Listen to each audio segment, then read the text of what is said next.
এরপর দীর্ঘদিন বিয়ে পরীক্ষার প্রস্তুতি এবং কাজের ঝামেলায় নরেন্দ্রনাথের আর দক্ষিণেশ্বরে যাওয়ার অবকাশ হলো না। অনেক ঝামেলা সত্ত্বেও ঠাকুরের সান্নিধ্য লাভের জন্য তিনি অধীর হয়ে পড়লেন। একদিন বিকেলে অবশেষে তিনি দক্ষিণেশ্বরে ঠাকুরের কাছে উপস্থিত হলেন। এই প্রসঙ্গে নরেন্দ্রনাথ বলেছে, আমাকে দেখিবা মাত্র সাল্লাদে তিনি নিকটে ডাকিয়া এক প্রান্তে বসাইলেন। বসিবার পরই দেখিতে পাইলাম তিনি যেন কেমন এক প্রকার ভাবাবিষ্ট হইয়া পড়িলেন এবং অস্পষ্ট স্বরে আপনা আপনি কি বলিতে লাগিলেন। স্থির দৃষ্টিতে আমাকে লক্ষ্য করিয়া ধীরে ধীরে সরিয়া আসিতেছেন।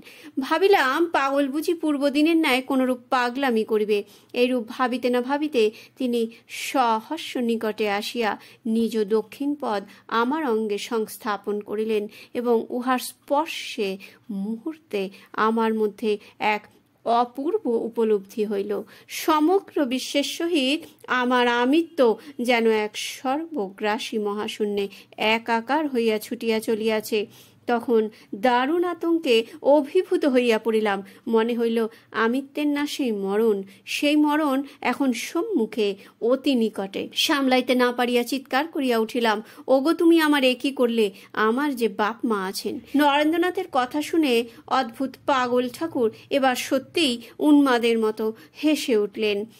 নরেন্দ্রনাথের বুকে হাত ঠেকিয়ে আবেগ মধুর কণ্ঠে বললেন, তাই ভালো, তবে এখন থাক, একেবারে কাজ নেই, কালে হবে। এবার নরেন্দ্রনাথের মধ্যে পূর্বভাব প্রকাশ পেল।